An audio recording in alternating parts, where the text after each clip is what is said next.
Hey guys, today I want to show you how cool it would be to have your transportation to get to most places, to work and back. How you do that by getting your energy solely from the sun. I think that's kind of the ultimate goal nowadays. People are trying to go electric vehicles and things like that. But you plug it into the grid still, but I have an electric scooter, and the energy that uses that it needs actually comes from the sun instead of fossil fuels and stuff. So I think it's a really cool concept. Basically, you are getting powered. Your vehicle is getting powered from the sun. It's pretty cool, and I'm going to show you how to do that today. Originally,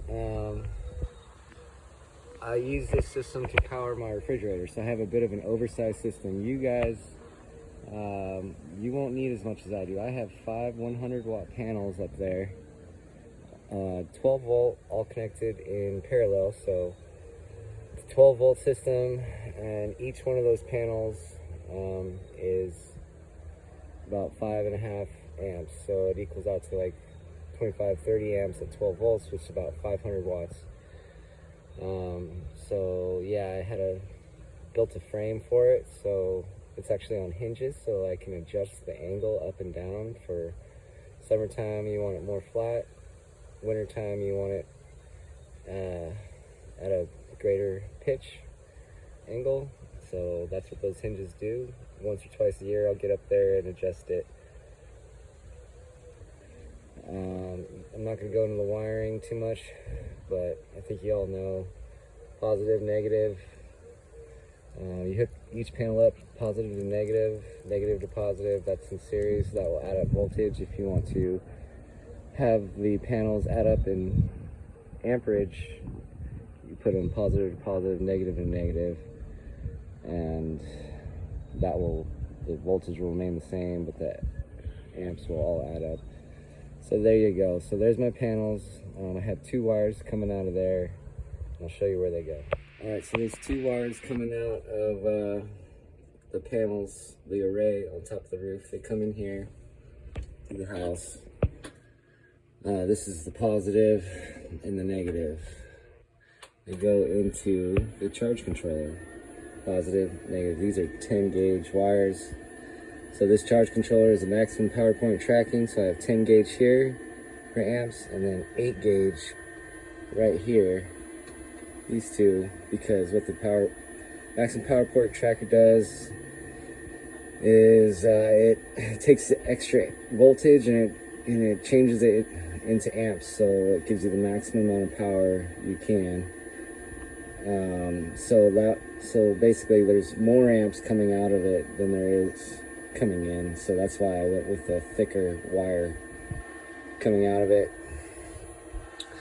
So positive comes down here, hooks to 4 lead acid batteries. Again, this system is meant to power my refrigerator and my scooter. It's kind of a badass scooter. I'll show you that soon. But so really, you guys could get by with a 400-watt inverter and a 5-amp charge controller and maybe just 2 lead acid batteries, and you'd probably be just fine for if you wanted to just use this system to power your transportation. But I'll show you how I did it. So yeah, power coming in here. These batteries are connected in series parallel, so these are each 6-volt batteries, 250 amp hour each, I believe. And so we have 12 volts at 500 amp hours. So the negative actually comes into the shunt here.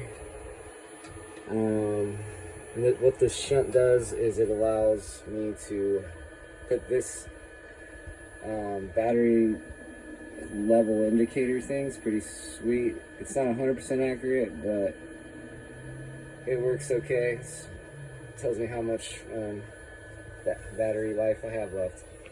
So yeah, that goes in here.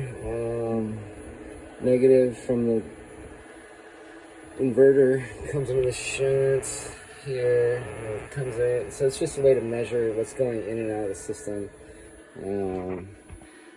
I guess I can't go too much into the wiring, but just know that these are all in series parallel, the batteries. And then, you know, your inverters hook up to it, which inverts the 12 volts DC into 120 volts AC.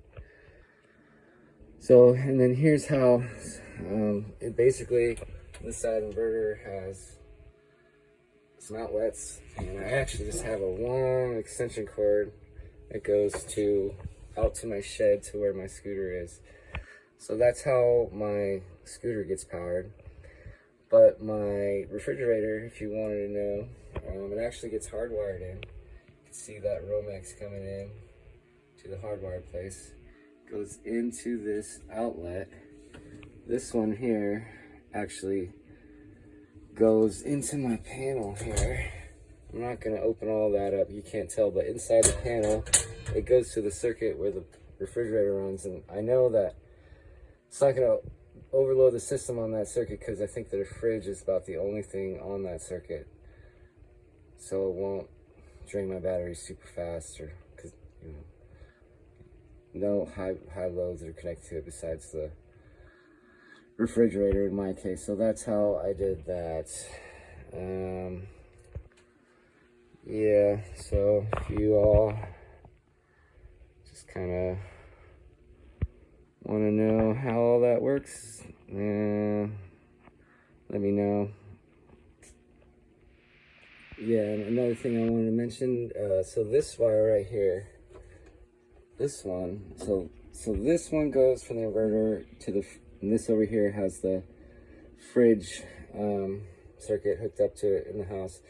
This one actually comes straight from the circuit breaker, and this is grid. So anytime the battery gets low, or these batteries get low, all I have to do is swap these two right here, and it goes from solar to the grid, solar grid. So that way it's just easy for me to swap it out if the batteries are low, and then just leave it unplugged, and then all that power from the sun's going to charge it up real quick. But how it is now, it's running off of solar, everything. So it's actually, this is blinking right here, so that means the fridge is on, and the 55 watts right there, that's what's actually charging the batteries. What's remaining after the load. So I think my total power right now is somewhere like 360 watts. The fridge is like, you know, taking 300 watts, and there's 55 left over, so it's charging the batteries that left over. And so that just makes it an easy way to go from grid to solar right there. Also, if I didn't have quite enough juice to power both, I can do one at a time. Yeah.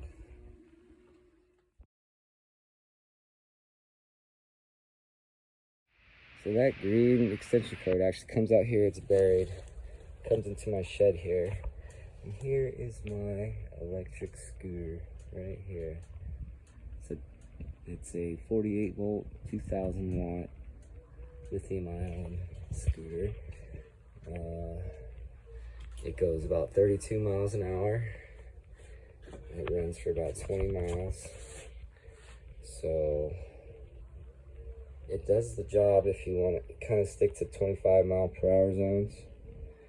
And it's really nice. It cruises along just fine. So it's pretty cool that all my energy to power this thing comes from our renewable energy of the sun. And you could do it a lot cheaper than I did if you just wanted to do just the scooter alone. Let me think, what would that come out to? 3 panels or so, 100 watts each, $300. Maybe 100 or so for the inverter, 100, less than 100 for the charge controller, wires, and all that. I don't know, $500-600 probably, you could get your transportation, the energy, after that initial investment of $500-600, all your energy would be, you wouldn't have to pay anything for, fueling or charging your car, your scooter.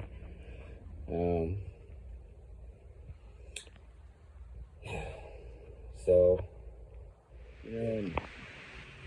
having a scooter here, and having it run off the sun, and actually being able to ride it, feel the wind in your hair, and just being able to ride it and get that speed, and it really is a good connect, or you get a good feel of what that sun can really do for you. It's pretty incredible that here I am flying across town, and it's all coming from those panels. It's a good way to actually feel the power of what you're producing. So I'm going to take this for a ride and show you real quick.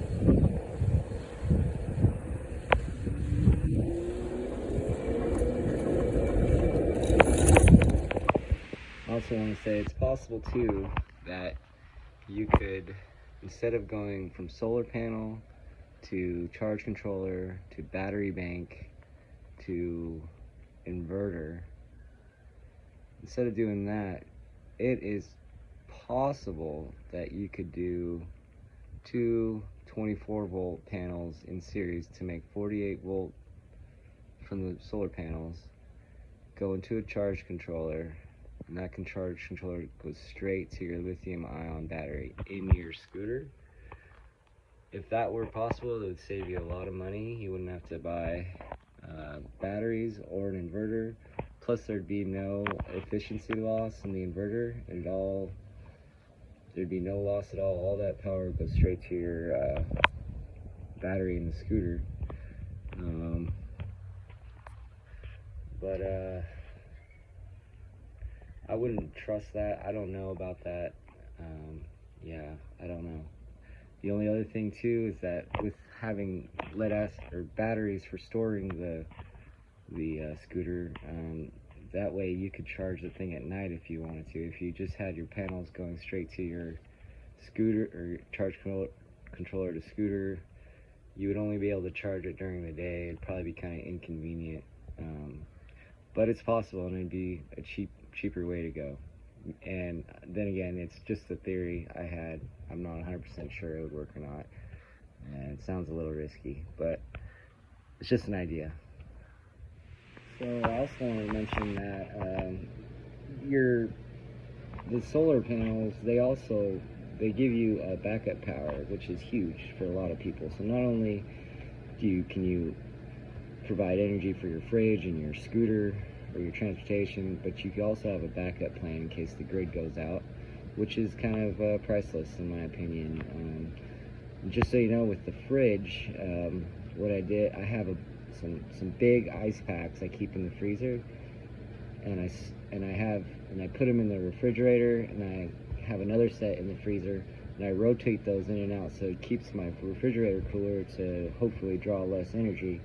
Also, if the power went out, I would be able to run the fridge for just a couple hours, freeze those ice packs, turn the fridge off. That way those ice packs keep my fridge at least somewhat cool, my food fresh enough, and then I'll be able to use the excess power to power other things in my house. If those ice packs get run out of frozenness. Sorry. Then I'll just turn the fridge back on, freeze them up, then turn it off again once they become frozen. That way, everything will stay cool in there, and I could have excess power to power any other loads I want in my house. So that's just another little cool little trick.